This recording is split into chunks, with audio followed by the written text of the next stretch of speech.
दोस्तों, एक कसाई के घर चूहा, कबूतर, मुर्गा और बकरा रहते थे। एक दिन कसाई चूहा पकड़ने के लिए एक चूहादानी ले आया। जब चूहे को यह बात पता चली तो वह भागा भागा कबूतर के पास गया और बोला, बहन मेरी मदद करो, कसाई चूहादानी लाया है, उस चूहेदानी को कहीं दूर फेंक आओ। कबूतर बोली, चूहेदानी से मुझे क्या खतरा, मैं क्यों फेंकूं? अब चूहा मुर्गे के पास गया। मुर्गा हंसकर बोला, ये तो मेरी समस्या नहीं है, तुझे खतरा है, तू जाकर फेंक। बेचारा चूहा दौड़ते हुए बकरे के पास गया। बकरा बोला, चूहेदानी में मैं थोड़ी फंसने वाला, मैं ऐसा बिल्कुल नहीं करूंगा। निराश होकर चूहा अपने बिल में चला गया। रात को अचानक खट की आवाज आई। कसाई की बीवी को लगा कि चूहा चूहेदानी में फंस गया है। वह चूहेदानी के पास जा रही थी, अचानक उसे सांप ने काट लिया। कसाई अपनी बीवी को वैद्य के पास ले गया। वैद्य बोला, इसे कबूतर का सूप पिलाओगे तो ठीक हो जाएगी। कसाई ने कबूतर का सूप बनाकर अपनी बीवी को पिला दिया। उसकी बीवी ठीक हो गई। कसाई ने अपनी बीवी के ठीक होने की खुशी में मुर्गे को काटा और खा गए। जब पड़ोसी को पता चला कि उनकी पत्नी ठीक हो गई है तो सब पार्टी मांगने घर आए और कसाई ने पार्टी में बकरा बनवा दिया। दोस्तों, यह वही कबूतर, मुर्गा और बकरा थे जो चूहे के मुसीबत के समय में उसका साथ देने के बजाय उसका मजाक उड़ा रहे थे, क्योंकि उन्हें सिर्फ यही लगता था कि यह सिर्फ चूहे की प्रॉब्लम है, ना कि मेरी।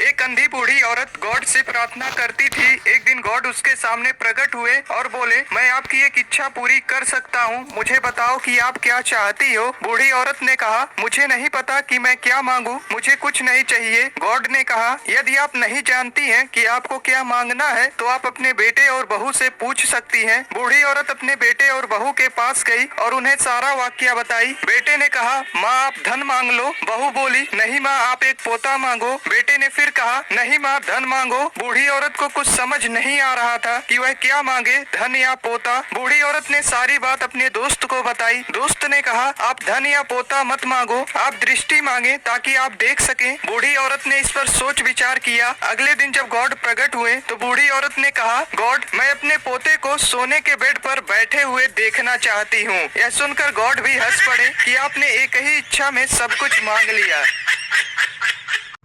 दोस्तों, एक अमीर किसान ने मरते समय अपने तीनों बेटों से कहा, मैंने अपने बेड के नीचे कुछ छिपा रखा है, मेरे मरने के बाद उसे निकाल लेना। किसान मर गया। उसके बेटों ने बेड के नीचे खुदाई की तो उन्हें 3 बर्तन मिले और एक सोने की ईंट। पहले बर्तन में मिट्टी था, दूसरे में गोबर और तीसरे बर्तन में था 100 रुपए की नोट। तीनों भाई को समझ नहीं आ रहा था कि वह बंटवारा कैसे करें। तीनों अपनी समस्या लेकर एक अंकल के पास गए। अंकल बहुत ही चालाक और होशियार था। उसने कहा, आपके पिताजी बहुत होशियार थे, इसीलिए उन्होंने बंटवारे का यह तरीका निकाला था। पहले बर्तन में मिट्टी है, इसका मतलब है कि बड़ा बेटा सारे खेत लेगा। दूसरे बर्तन में गोबर है, इसका मतलब दूसरा बेटा गौशाला लेगा। तीसरे में पैसा है, यानी किसान के बैंक में जो पैसे हैं वह सबसे छोटा बेटा लेगा। उन तीनों ने कहा, अंकल इसका बंटवारा तो हो गया, लेकिन इस सोने के ईंट का क्या होगा? अंकल बोला, आपके पिताजी को पता था कि बंटवारे के लिए तुम तीनों जरूर किसी होशियार बुढ़े के पास जाओगे, इसीलिए यह सोने की ईंट उन्होंने मेरे लिए रखा था और यह मेरा हुआ।